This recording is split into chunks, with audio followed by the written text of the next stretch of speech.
about a year and a half ago, doing something that we call Operation Shutdown, and now we're moving into Project Hood, and that is where I'm going to be moving not in, but on the hotel for 21 days, so that we can raise the funds, so that we build a community center and an economic empowerment center that will help people in the neighborhood. What do you need to raise? We need to raise about $450,000 for our first phase. That will get us the building and tear the building down, and then we'll go into the second phase after that. But we need about $450,000 initially in 21 days, and we're believing and trusting that people from all across the world are going to help us out. Are you at zero right now? We got about $15,000, and even this morning we've been having checks come in, and so I'm really grateful and thankful that people are tending home to our vision and understanding what we're trying to do.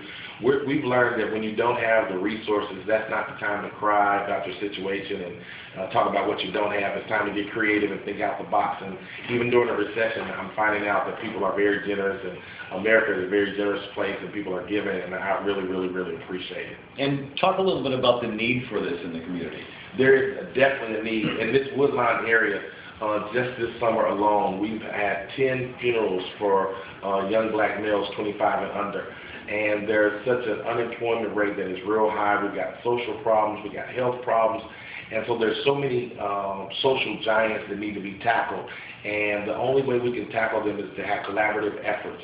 And by having this facility, it will help us to bring organizations and people together so that we can tackle some of these social giants together. And we're not just all on our own lonely islands trying to do separate things, but it will help us to come together and fight all these things that we need to fight, these social ills. Now, I understand you had a funeral this past Saturday here, and what happened there? Yeah, it's real sad and real depressing, but this Saturday we had a funeral, and on the way to the funeral, some of the kids were coming from a different area into this area, and they were shot at by a local gang, and it was real terrifying, but thank God no one was shot and hurt.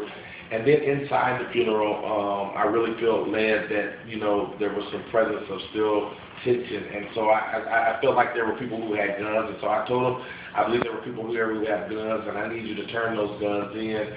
And I was amazed and shocked that we had 4 guns turned in. One of them was a 9mm Glock with a scope. And to think that people would bring that type of weapon to church is just catastrophic. I mean, you can't even imagine the fright and the horror and the shock that happens when you see that type of thing. You must have been pretty forceful up there on the pulpit to get them to walk up and hand those guns over. Yeah, not forced. I was forcefully loving. I tell people I'm a gentle bear. I love hard, and I'm fearless about the community and the things that need to happen. And sometimes people just need a little fatherly love. And I'm finding out that a lot of young guys in our neighborhood, they haven't had fathers in their lives to direct them, to guide them. So when they do find someone who will be real with them, who will reach out to them, who will love them in spite of their circumstances and situations, they tend to follow direction. And so I'm just grateful that God, I really do believe, built me for this, and I'm designed for this. Even though I'm a country boy, I think that when he designed me for the south side of Chicago. Country boy, where are you from? I'm originally from Union City, Tennessee. And I was born in Union City, Tennessee. I was raised in Muncie, Indiana, right outside of Indianapolis, Indiana. And I've been here in Chicago for about 15 years now. And you've been with this church for 15 years? I've been with this church. I started this church 10 years ago. So we started from the ground up. And God has really been blessing us, and we've been growing ever since. How many members do you have now? We have about between 2,500 and 3,000 members. Most of them, this is their first churches they've ever belonged to. We have a very young, contemporary church. And what needs to happen to get this nonsense to stop on the streets? Well, what needs to happen is we got to have collaborative efforts. We got to have churches and pastors come together. We got to have organizations come together. Educational systems come together, and we've all got to strategically work a way that we can curb some of the violence. We've got to provide some jobs. We've got to do a better job at reaching out to people and helping them to understand that they do have a destiny, that they do have a future, and that in spite of their circumstances, they can be something other than that. They can be better than their past. And so that's what needs to happen, and that's what we're working hard to make happen, and we're going to be throwing everything we can at these social giants. I was talking to a pastor over the summer on the west side, and it was after a number of crimes. And he said, "Shame on you pastors who are out there driving Lexuses and your church is locked after school and on Saturdays when it should be open for kids." Well, he wouldn't be talking about me because I don't have a vehicle right now. And my wife, Denali, has about 260,000 miles, so I would not fall into that category. Our church is open. Matter of fact, we have a private school called Masters Academy. We have an after-school program that runs till 6 o'clock every night. We have Saturday programs. So I won't say shame on those pastors because I don't know their situation. I just believe that all of us can do better.